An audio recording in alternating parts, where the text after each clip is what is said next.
Hello అండి, welcome back to our channel Mamata academy. మన ఈరోజు టాపిక్ వచ్చేసి పిఐఈ సబ్జెక్ట్ అండి, డిఎస్సికి సంబంధించి.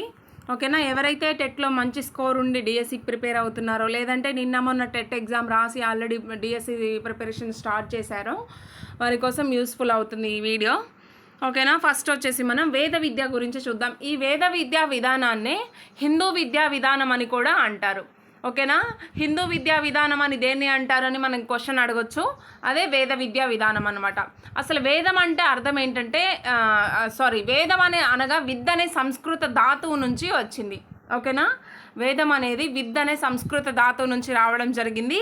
విద్ అనగా జ్ఞానం అని అర్థం. జ్ఞానం అంటే తెలుసుకోవడం, మీన్స్ టు నో. ఓకేనా, మనకి బుక్లో టు నో అని కూడా ఇవ్వడం జరిగింది. జ్ఞానం అనగా ఇంగ్లీష్లో మీనింగ్ ఏంటనే క్వశ్చన్ కూడా రావచ్చు, కొంచెం ట్విస్ట్ చేయాలనుకుంటే. ఓకేనా, జ్ఞానం అంటే తెలుసుకోవడం, టు నో అనే అర్థం అనమాట. ఓకేనా, 1500 నుంచి 600 మధ్య గల కాలాన్ని వేదకాలం అంటారు. ఓకేనా, వేదకాలం టైం కూడా పీరియడ్ కూడా గుర్తుంచుకోండి. 1500 to 600 వరకు వేదకాలం అంటారు. ఓకేనా, ఈ వేదకాలం 2 రకాలుగా విభజించబడింది, తొలి వేదకాలం మరియు మలివేదకాలం. తొలి వేదకాలం వచ్చేసి 1500 నుంచి 1000 వరకు, మలివేదకాలం వచ్చేసి 1000 నుంచి 600 వరకు ఉంటుంది మనకి. ఓకేనా, తొలి వేద కాలంలో వర్ణ వ్యవస్థ అనేది లేదు. వర్ణ వ్యవస్థ అంటే ఈ కులాల వారికే విద్య, ఆ కులాల వారికి విద్య లేదు అంటరాని వారు, ఈ కులాల వ్యవస్థ అనేది మనకి తొలి వేద కాలంలో లేదు. ఓకేనా, లింగ వివక్షత కూడా లేదు, అంటే పురుషులే చదువుకోవాలి, స్త్రీలకి విద్య అవసరం లేదు అనేది కూడా మనకి తొలి వేద కాలంలో లేదన్నమాట. అందరికీ విద్య అనేది మనకి తొలి వేద కాలంలో లభించింది. మలివేద కాలం వచ్చేసరికి వర్ణ వ్యవస్థ ఏర్పడింది. అంటే కొన్ని కులాల వారికి విద్య లేదు, higher caste, lower caste, upper caste, lower caste, ఇవన్నీ కూడా మనకి మలివేద కాలంలో చూసామన్నమాట, స్టార్ట్ అవ్వడం జరిగింది. లింగ వివక్షత అనేది ఉంది, అంటే స్త్రీకి విద్య అవసరమా, స్త్రీ వంటగదికే పరిమితం, స్త్రీకి ఏమైనా రహస్యాలు చెప్పకూడదు, రహస్యాలు చెప్తే వెంటనే అంతా తెలిసిపోతుంది రాజ్యం మొత్తం అనేసి లింగ వివక్షత బాగా ఉంది. స్త్రీని చిన్న చూపు చూడడం, స్త్రీకి విద్య ఇవ్వకుండా ఉండడం, ఇట్లాంటివన్నీ కూడా మనకి మలివేద కాలంలో ఉన్నాయి. వీటన్నిటికీ రీజన్ ఏంటంటే మనువు అనే ఒక పర్సన్ అన్నమాట. ఓకేనా, వర్ణ వ్యవస్థ రావడానికి కారణం మలివేద కాలంలోని మనువు. ఈయన పుట్టుక ఆధారంగా చేసుకునే సమాజంలో వ్యక్తులను 4 రకాలుగా వర్గీకరించారు. ఓకేనా, ఇప్పుడు ఉన్న మనకి ఏవైతే క్యాస్ట్లు ఉన్నాయో అప్పుడు మనువు అనేవారు అలా విభజించడం జరిగిందనమాట. పుట్టుక ఆధారంగా కులాలను చేయడం జరిగింది. మనువు అంటే ఈయన తన మనుస్మృతి అనే గ్రంథంలో వీటన్నిటి గురించి ప్రచురించడం జరిగింది. ఈయన ఒక మంత్రిగా పనిచేసేవారు రాజు దగ్గర. రాజుకి ఏమైనా సలహాలు ఇచ్చేవారంటే, మీరు ఎప్పటికీ ఒక 12 మైళ్ళ దూరం వెళ్ళి రాజ్య రహస్యాలు ఏవైనా ఉంటే మాట్లాడుకోండి, మీ మంత్రులతో కానీ ఇతరులతో యుద్ధాల గురించి కానీ ఇంకేమైనా రాజ్యానికి సంబంధించిన రహస్యాలు మీ రాణి ఎవరైతే ఉన్నారో ఆ రాణికి 12 మైళ్ళ దూరం వెళ్ళి మాట్లాడుకోండి. అంటే రాణికి అంత దూరంగా ఉంచమన్నారు రహస్యాలు. ఎందుకంటే ఆడవాళ్ళకి ఏమైనా రహస్యాలు తెలిస్తే అందరికి తెల్లవారే లోపల రాజ్యం అంతా తెలిసిపోతుంది అని ఆయన అన్నారన్నమాట. అంటే ఆడవాళ్ళను అంత చిన్న చూపు చూడడం జరిగింది. ఇంకా ఈయన ఏ విధంగా విభజించారు కులాల ఆధారంగా కానీ చూసుకుంటే 4 రకాలుగా విభజించారు కదా మనువు గారు. బ్రాహ్మణులు, క్షత్రియులు, వైశ్యులు, శూద్రులు అన్నమాట. ఓకేనా, బ్రాహ్మణులు వచ్చేసి వీరి యొక్క పుట్టుక ఆధారం తల అన్నమాట. ఓకేనా, హెడ్, తల నుంచి వీరు పుట్టారు కాబట్టి వీరిని హయ్యర్ క్యాస్ట్ అని అంటారంట. ఓకేనా, క్షత్రియులు వచ్చేసి పుట్టుక భుజ బాహువుల నుంచి, అంటే షోల్డర్స్ నుంచి వీళ్ళు పుట్టారు క్షత్రియులు. బ్రాహ్మణుల తర్వాత క్షత్రియులు. వారి తర్వాత వచ్చేసి వైశ్యులంట. వైశ్యులంటే తొడల నుంచి పుట్టినవారు. ఓకేనా, శూద్రులు పాదాల నుంచి పుట్టినవారు. బ్రాహ్మణులు వచ్చేసి ఈయన మనువు ఏం పేర్కొన్నారంటే అత్యధికంగా నాలెడ్జ్, ఎక్కువ జ్ఞానం కలిగిన వారు. వీరు ఉపాధ్యాయులుగాను మరియు రాజుల దగ్గర మంత్రులుగాను ఇట్లాంటి పనులు చేయాలన్నమాట. ఎందుకంటే అంత వెరీ టాలెంటెడ్ అనమాట బ్రాహ్మణులు అని ఆయన పేర్కొనడం జరిగింది మనుస్మృతి అనే గ్రంథంలో. ఓకేనా, క్షత్రియులు వచ్చేసి వీళ్ళు యుద్ధాలకు పనికొస్తారు అనేసి చెప్పడం జరిగింది. వైశ్యులు వచ్చేసి ఏమైనా లెక్కలు చూడడానికి, గుమస్తాగిరికి కానీ, లేదంటే వ్యాపారానికి కానీ, లేదంటే వ్యవసాయానికి కానీ వైశ్యులు పనికొస్తారంట. ఇంకా శూద్రులు ఏం చేశారంటే వీళ్ళు పాదాల నుంచి పుట్టారు కాబట్టి వీరు ఒకరి సేవకు మాత్రమే పనికొస్తారు, వీరికి విద్య అవసరం లేదు, వేరే వాళ్ళకి సేవ చేసుకోవడానికి, వేరే వాళ్ళ చెప్పులు కుట్టడానికి మాత్రమే వీళ్ళు పనికొస్తారని చెప్పడం జరిగింది. ఎక్కడ ఇలా పేర్కొన్నారు అంటే మనుస్మృతి అనే గ్రంథంలో, ఈయన గ్రంథం ఒకటి ఉంది, మను గారి గ్రంథం వచ్చేసి మనుస్మృతి గ్రంథం. ఈ గ్రంథంలో ఇవన్నీ పేర్కొనడం జరిగింది. ఓకేనా. హిందూ విద్యా విధానంలో ఎవరికి విద్య లేదు అంటే శూద్రులకి విద్య లేదు. ఓకేనా. శూద్రులకు ఎందుకు విద్య లేదంటే వారు వేరే వారికి సేవ చేయడానికి మాత్రమే ఉన్నారు, కానీ విద్యను అభ్యసించడానికి కాదు అనేసి ఆయన పేర్కొనడం జరిగింది. ఆ రోజుల్లో మనకి ఇప్పుడు రాజ్యాంగం, అంబేద్కర్ రాసిన రాజ్యాంగం మనం ఎలా ఫాలో అవుతున్నామో అప్పటి రోజుల్లో రాజులకి ఆ మనువు రాసిన మనుస్మృతి అనే గ్రంథము రాజ్యాంగం టైప్ అన్నమాట. ఓకేనా. అందుకే మన అంబేద్కర్ గారిని ఆధునిక మనువు అని కూడా పిలుస్తారు. వేదకాలంలో పురుషుని జీవితాన్ని 4 రకాలుగా వర్గీకరించారు. ఓకేనా. ఓన్లీ పురుషులకి మాత్రమే విద్య ఉండేది కదా. అంటే వారు విద్యను అభ్యసించే కాలం అంటే విద్య ఎక్కడితో స్టార్ట్ అవుతుంది, విద్య ఎక్కడితో ఎండ్ అవుతుంది, ఇవన్నీ బ్రహ్మచర్యం ఎప్పుడు, ఇవన్నీ కూడా 4 రకాలుగా విభజించడం జరిగింది. అది ఫస్ట్ వచ్చేసి బ్రహ్మచర్య దశ అన్నమాట. ఓకేనా. 0 to 18 years వరకు ఇక్కడ ఉండే దశను బ్రహ్మచర్య దశ అంటారు. ఓకేనా. పుట్టుక నుంచి 18 సంవత్సరాల వయసు వరకు బ్రహ్మచర్య దశ అంటారు. ఇక్కడ మాత్రమే విద్య పొందే అవకాశం కలదు. ఓన్లీ ఇక్కడ ఈ బ్రహ్మచర్య దశలో మాత్రమే విద్య పొందాలి. ఇక 18 years దాటిన తర్వాత విద్య పొందడానికి వీలేదు. బికాజ్ ఆ తర్వాత వీళ్ళకి పెళ్ళిళ్ళు అవ్వడం అవన్నీ జరుగుతూ ఉంటాయి కదా, అప్పుడు విద్య అనేది లేదనమాట. ఇప్పుడు అయితే మనకు అట్లా ఉండదు కదా. 18 yearsకి మనకి డిగ్రీ కూడా కంప్లీట్ కాదు, చదువుకోవాలి. తర్వాత ఎంఎస్సి, బీఈడి, పిహెచ్డీలు ఇవన్నీ చేస్తూ ఉన్నాం. మధ్యలో మ్యారేజ్ అయిపోతుంది. మ్యారేజ్ అయినా కూడా స్టడీ కంటిన్యూ చేస్తున్నాం. స్టడీ అయిపోయిన తర్వాత జాబ్కి ప్రిపేర్ అవుతున్నాం. అన్నీ జరుగుతున్నాయి. కానీ అప్పట్లో అలా కాదు. 18 years వరకు మాత్రమే చదువుకోవాలి. 18 years తర్వాత చదువుకోకూడదు అన్నట్టు. ఓకేనా. ఇంకా రెండవ దశ వచ్చేసి గృహస్థాశ్రమం అనమాట. ఓకేనా. 18 to 55 years వరకు అంటే 18 నుంచి 55 సంవత్సరాల వరకు గల దశను గృహస్థాశ్రమం అంటారు. ఇక్కడ ఇంకా విద్య అనేది జరగదు. 18 years వరకు విద్య స్టాప్ అయిపోతుంది. ఓకేనా. ఇక్కడ మ్యారేజ్ అవ్వడం, పిల్లలు, బంధాలు, బాధ్యతలు, రెస్పాన్సిబిలిటీస్ ఇవన్నీ ఉంటాయి ఇందులో.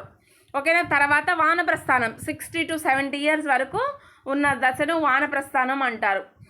తర్వాత సన్యాసం 70 సంవత్సరాల పైబడిన వారు సన్యాసం అనమాట. ఏకాంత జీవితానికి ఇష్టపడతారు. ఓకేనా. వేద విద్య లక్ష్యాలు ఏంటి అనేది కానీ చూసినట్లయితే మోక్ష సాధన అనేది వేద విద్య యొక్క ప్రధాన లక్షణం. లక్ష్యం. ఇక్కడ లక్ష్యం అని ఉండాలి, లక్షణం అని పడింది. లక్ష్యం అంటే ఆబ్జెక్టివ్, లక్షణం అంటే క్యారెక్టర్. కింద మనకి లక్షణం ఉంది చూడండి, ఇది క్యారెక్టర్. పైన లక్ష్యం ఉంది అంటే ఆబ్జెక్టివ్. ఫైనల్ ఆబ్జెక్టివ్ ఏంటి వేద విద్య అని అంటే ఫైనల్గా ఏం సాధించాలి అంటే మోక్ష సాధన. ఓకేనా. మోక్ష సాధన అనేది సాధించాలన్నమాట. లక్షణం వచ్చేసి ఉచిత విద్య. ఎక్కడ మన త్రూఅవుట్ వరల్డ్లోనే, ప్రపంచంలోనే మొట్టమొదటిగా ఉచిత విద్యను అందించింది ఏ కాలంలో అంటే వేద విద్యా కాలంలో అన్నమాట. ఓకేనా. మనకి గురుకులాలు పరిచయం చేసింది కూడా ఈ వేద విద్యా కాలంలోనే అని చెప్పాలి. పైన చూడండి, లక్ష్యం వేరు, లక్షణం వేరు. లక్ష్యం అంటే ఆబ్జెక్టివ్, లక్షణం అంటే క్యారెక్టర్. లక్ష్యం ఆబ్జెక్టివ్ వచ్చేసి మోక్ష సాధన, క్యారెక్టర్ వచ్చేసి ఉచిత విద్య. ఓకేనా. నెక్స్ట్ వచ్చేసి శిశు విద్య ప్రారంభం. అసలు ఏ సంవత్సరానికి విద్య ప్రారంభం అవుతుంది ఎవరెవరికని కనుక చూసినట్లయితే బ్రాహ్మణ పిల్లవాడికి అయితే 8 years అప్పుడు విద్య ప్రారంభం అవుతుంది. ఎందుకంటే బ్రాహ్మణులకు అధికంగా నాలెడ్జ్ ఉంటుంది, ఎక్కువ జ్ఞానం ఉంటుంది అని హయ్యర్ క్యాస్ట్లో ఫస్ట్ బ్రాహ్మణులే పెట్టాడు కదా మనువు. సో వారికి 8 years వరకు 8 years తర్వాత 8 సంవత్సరాల వయసులో విద్య ప్రారంభం అవుతుంది. క్షత్రియ పిల్లవాడికి వచ్చేసి 10 సంవత్సరాల వయసులో విద్య ప్రారంభం అవుతుంది. వైశ్యుల పిల్లవానికి వచ్చేసి 12 సంవత్సరాల వయసులో విద్య అనేది ప్రారంభం అవుతుంది. వేరియేషన్స్ ఉన్నాయన్నమాట. బ్రాహ్మణ పిల్లవానికి వచ్చేసి 8, క్షత్రియ పిల్లవానికి 10, వైశ్యుల పిల్లవానికి వచ్చేసి 12 years విద్య ప్రారంభ వయస్సు అనేది ఉండడం జరిగింది. వేదకాలంలో విద్య ఉపనయనం అనే పేరుతో ప్రారంభం అవుతుంది. ఓకేనా. వేదకాలంలో విద్య ప్రారంభమయ్యేది ఏ కార్యక్రమంతో అంటే ఉపనయనం. గుర్తుంచుకోండి. ఇంకా మనకి ముస్లిం విద్యా విధానం వస్తుంది, బౌద్ధ విద్యా విధానం వస్తుంది. వీటన్నిటిలో కూడా విద్య ఏ కార్యక్రమంతో ప్రారంభమవుతుంది అనేది ఉంటాయి. అన్నీ ఇది ఒకటి ఉన్నప్పుడు మనకు కన్ఫ్యూజన్ రాదా, గుర్తుంటుందిలే వేద విద్య ఉపనయనం అని. మిగతా విద్యా కాలాలు కూడా మనం చదువుకున్నప్పుడు బౌద్ధ విద్య, ముస్లిం విద్య ఇవన్నీ చదువుకున్నప్పుడు ఒకదానికి ఒకటి కన్ఫ్యూజ్ అవుతాం. ఓకేనా. వేదకాలంలో విద్య ఉపనయనం అనే పేరుతో ప్రారంభమవుతుంది. ఉపనయనం అంటే ఉప అంటే సమీపం, నయనం అంటే నేత్రం మరియు జ్ఞానం అనే అర్థం వస్తాయి. ఓకేనా. ఉపనయనం అంటే సమీపంలోనే జ్ఞానం ఉంది నీకు, ఇంకా అంటే త్వరలో నేర్చుకోబోతున్నావు అనే మీనింగ్ అన్నమాట. ఓకేనా. ఉపనయనం జరిగిన వారిని ద్విజులు అంటారు. ఓకేనా. ద్విజులు అంటే రెండవ జన్మ ఎత్తడం అని అర్థం. ఉపనయనం జరిగిన వారిని ద్విజులు అంటారు. ద్విజులు మీన్స్ రెండవ జన్మ ఎత్తడం, అంటే విద్యను నేర్చుకోవడం, పునర్జన్మ ఎత్తడం అని అర్థం వస్తుంది అన్నమాట. ఓకేనా. నెక్స్ట్ వచ్చేసి ఉపనయనంలో భాగంగా గురువు శిశువు చెవిలో గాయత్రి మంత్రాన్ని జపిస్తారు. ఇది ఎన్నోసార్లు మనకి డిఎస్సిలో అడగడం జరిగింది ఈ గాయత్రి మంత్రం గురించి. అంటే ఉపనయనంలో గురువు గారు శిశువు చెవిలో ఏ మంత్రాన్ని జపిస్తారంటే గాయత్రి మంత్రం. మనకి ఫస్ట్ ఆప్షన్లో వచ్చేసి సరస్వతి మంత్రం అని ఉంటుంది. అంటే చదువు అంటే సరస్వతికి సంబంధించింది కదా, అదే అనుకొని మనం టక్కున ఫస్ట్ ఆప్షన్ చూస్ చేసుకుంటాం. కానీ కాదు. వేదకాలంలో ఉపనయనంలో భాగంగా గురువు గారు శిశువు చెవిలో గాయత్రి మంత్రాన్ని జపిస్తారు. ఓకేనా. నెక్స్ట్ ఉపనయనం జరిగి గురువు దగ్గరికి వెళ్ళిన శిశువును వాసి లేదా గురుకుల వాసి అంటారు. మనం ఇప్పట్లాగా స్కూల్కి పంపించడం, ఈవినింగ్ అయ్యే వరకు తెచ్చుకోవడం ఇట్లా ఉండదు. వన్స్ ఉపనయనం జరిగిందంటే గురువుగారు తీసుకెళ్ళిపోతారు, వాళ్ళ ఆశ్రమంలో ఉంచుకుంటారు. మనలాగా ఫస్ట్ హోంవర్క్ బుక్ తీరా, ఆ బుక్ ఈ క్లాస్ చెప్తా అనేది అప్పట్లో ఉండదు అన్నమాట. ఏం జరిగేదంటే ఫస్ట్ గురువుగారికి సేవలు చేసుకోవాలి, గురువుగారికి కాళ్ళు ఒత్తాలి, ఆశ్రమంలో ఉన్న పనులన్నీ చేయాలి, భిక్ష తీసుకొచ్చి పెట్టాలి, ఊర్లోకి వెళ్ళి భిక్ష తీసుకొని వచ్చి పెట్టాలి గురువుగారికి. ఇవన్నీ కూడా శిశువుతో చేత గురువుగారు చేపిస్తారనమాట. ఆ గురుకులాన్ని అంతా క్లీన్ చేయాలి, అవన్నీ చేయాలి. ఓకేనా. ప్రపంచానికి గురుకుల విద్యను పరిచయం చేసింది వేద విద్య. ఫస్ట్ మనకి ప్రపంచానికి గురుకుల విద్యను పరిచయం చేసింది ఎవరు అంటే వేద విద్యా కాలమే అన్నమాట. మెయిన్ మోటో వచ్చేసి ఉపనయనం అయిన తర్వాత గురువుగారు తీసుకెళ్ళిన తర్వాత ఫస్ట్ గురువుగారికి సేవ అనేది చేసుకోవడం జరగాలి శిశువులో.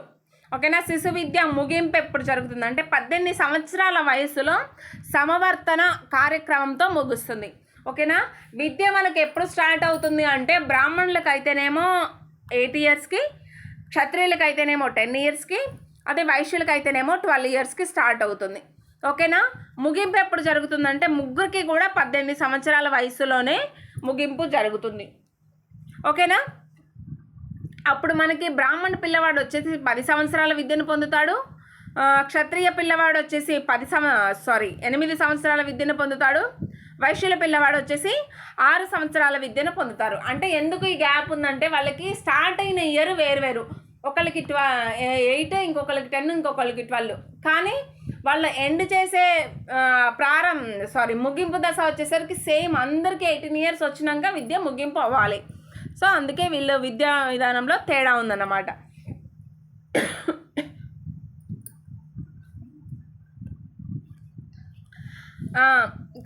సమవర్తన అనే కార్యక్రమంతో ముగుస్తుంది. మనకి స్టార్ట్ అయ్యేది ఉపనయనం, ఎండ్ అయ్యేది సమవర్తన కార్యక్రమం. ఇది గుర్తుంచుకోండి. ఓకేనా. విద్య ఈ విద్య ముగింపు కార్యక్రమం ఎక్కడ జరుగుతుందంటే దేవాలయంలో కానీ గురువు నివాసంలో కానీ జరుగుతుంది. ఈ సమవర్తన అనే కార్యక్రమం గురువు నివాసంలో కావచ్చు, లేదంటే దేవాలయంలో కానీ జరగవచ్చు. శిశువుకి విద్య పూర్తి చేసుకున్న తర్వాత మనలాగా టీసీలు ఇచ్చేయడం, పంపేయడమా, వెళ్ళిపోంటాం మీ విద్య అయిపోయింది అన్నట్లు కాదు అప్పుడు. ఓకేనా. విద్య అయిపోయిన తర్వాత 2 వాక్యాలు గురువుగారు శిశువుకి చెప్తారు. ఏంటి అంటే ఎల్లప్పుడూ సత్యాన్నే పలుకు, నీ కర్తవ్యాన్ని నీవు నిర్వర్తించు. ఓకేనా. ఆల్వేస్ ట్రూత్సే మాట్లాడు, ఆల్వేస్ నిజాలే మాట్లాడు. ఓకేనా. నీ కర్తవ్యాన్ని నువ్వు నిర్వర్తించు, నీ రెస్పాన్సిబిలిటీ ఏదైతే ఉందో, నీ వర్క్ ఏదైతే ఉందో, నీ కర్తవ్యం ఏదైతే ఉందో నీవు నిర్వర్తించు. ఓకేనా. ఈ 2 వాక్యాలు అనేవి గురువుగారు శిశువుకి చెప్పడం జరుగుతుంది.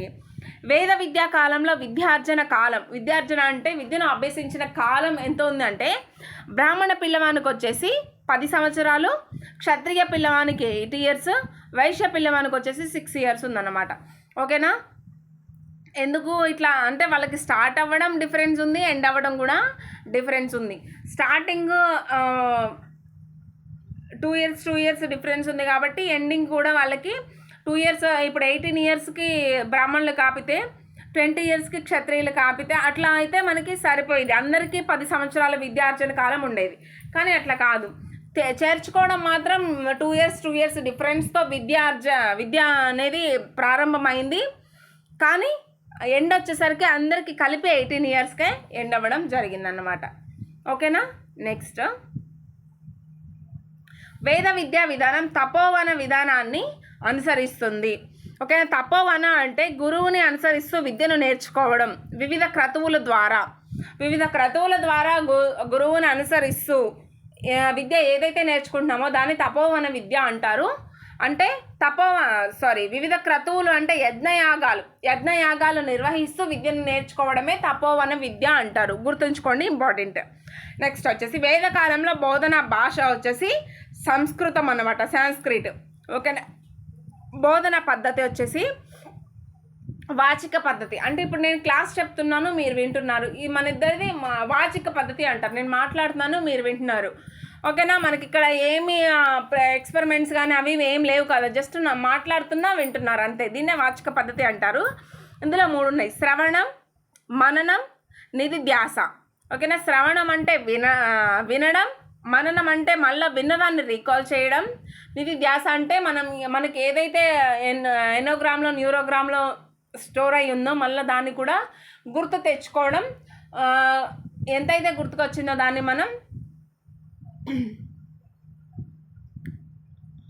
ప్రజెంట్ చేయడం అన్నమాట.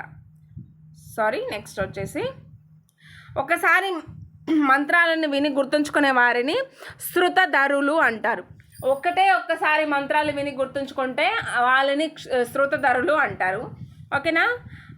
మనకి ఇక్కడ మానిటోరియల్ విధానం అనేది వస్తుంది. మానిటోరియల్ విధానం. ఈ మానిటోరియల్ విధానం అంటే ఏంటంటే, అప్పట్లో వచ్చేసి మనకి ఇప్పుడంటే ప్రజెంట్ మనకి డౌట్స్, మన పిల్లలకి స్టూడెంట్స్కి ఏమైనా డౌట్స్ వచ్చినాయంటే వెంటనే టీచర్స్ దగ్గరికి రావడం, దాన్ని క్లారిఫై చేసుకోవడం అట్లా ఉంటుంది. కానీ అప్పట్లో అలా కాదన్నమాట. డౌట్స్ వస్తే టీచర్స్ దగ్గరికి, అంటే గురువు దగ్గరికి వెళ్ళడానికి భయపడే వాళ్ళు, వాళ్ళకి వచ్చిన పక్కనున్న వాళ్ళ సీనియర్ విద్యార్థులకు ఎవరికైనా వచ్చింటే వాళ్ళ దగ్గరికి వెళ్ళి వీళ్ళు డౌట్ క్లియర్ చేసుకునే వాళ్ళు అన్నమాట. ఓకేనా. దాన్నే మానిటోరియల్ విధానం అంటారు. ఓకేనా. సీనియర్ విద్యార్థి జూనియర్ విద్యార్థి యొక్క డౌట్ను క్లియర్ చేయడమే మానిటోరియల్ విద్యా విధానం. ఏదైనా డౌట్ వచ్చినప్పుడు జూనియర్ సీనియర్ దగ్గరికి వెళ్ళి డౌట్ క్లియర్ చేసుకోవడం. ఓకేనా. దీనిని ఆధునిక కాలంలో బెల్ సిస్టమ్ అంటారు. ఎందుకు బెల్ సిస్టమ్ అంటారంటే, ఇది మనకి ఈ మానిటోరియల్ విధానాన్ని ఇంగ్లాండ్ ఏదో కంట్రీ నేమ్ సరిగ్గా గుర్తులేదు, ఎవరికైనా తెలిసి ఉంటే నాకు కామెంట్ చేసి చెప్పండి. ఓకేనా. ఈ బెల్ సిస్టాన్ని ఏం చేశారంటే, బెల్ అనే సైంటిస్టు బాగా విద్యార్థులు ఎక్కువగా ఉన్నారు, టీచర్స్ తక్కువగా ఉన్నారు, అంటే మనకి డౌట్ క్లియర్ చేసేంత టైం కూడా లేదు, అందరికీ లెసన్స్ చెప్పుకుంటూ వెళ్ళిపోవాలి. అట్లాంటి టైంలో ఈ బెల్ గారు ఏం చేయడం జరిగిందంటే, వేరే వాళ్ళకి ఎవరైతే సీనియర్ విద్యార్థి బాగా తెలిసిన విద్యార్థి ఉన్నారో వాళ్ళ దగ్గరికి జూనియర్ విద్యార్థిని పంపించి డౌట్ క్లియర్ చేయమని చెప్పారనమాట. ఆ బెల్ గారు ప్రవేశపెట్టడం జరిగింది ఈ సిస్టమ్ని. సో దట్స్ వై దీన్ని బెల్ సిస్టమ్ అని అంటారు అన్నమాట. నెక్స్ట్, ఆ రోజుల్లో గురువు కావాలంటే బ్రాహ్మణుడికే మాత్రమే అర్హత ఉంది. ఎందుకు బ్రాహ్మణులకు మాత్రమే అర్హత ఉంది అంటే, మనువు మనుస్మృతి గ్రంథంలో ఏమన్నారంటే, బ్రాహ్మణులకు అధిక జ్ఞానం కలిగిన వ్యక్తులని బ్రాహ్మణులకు ఫస్ట్ ప్లేస్ ఇచ్చారు కదా. సో వాళ్ళకే ఎక్కువ నాలెడ్జ్ ఉంటుంది, ఖచ్చితంగా బ్రాహ్మణులు అయ్యి ఉండాలి విద్యను పొందాలంటే, గురువు కావాలంటే అనేసి ఉండేదన్నమాట. ఓకేనా.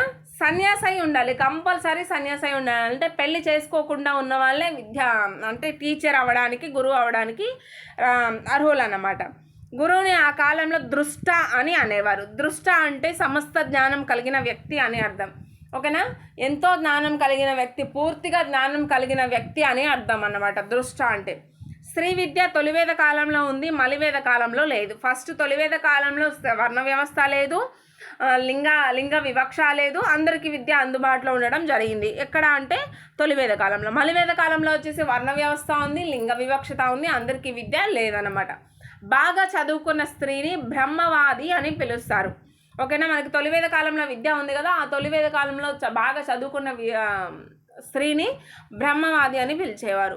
ఆవు పాలు పితుకుతూ విద్యను పొందిన స్త్రీని దుహిత అని పిలవడం జరిగిందన్నమాట. ఓకేనా, ఇదండి మనకి వేద విద్యా విధానం గురించి. నెక్స్ట్ వీడియోలో ఇంకొక విద్యా విధానం గురించి వీడియో పెడతాను. Stay tune.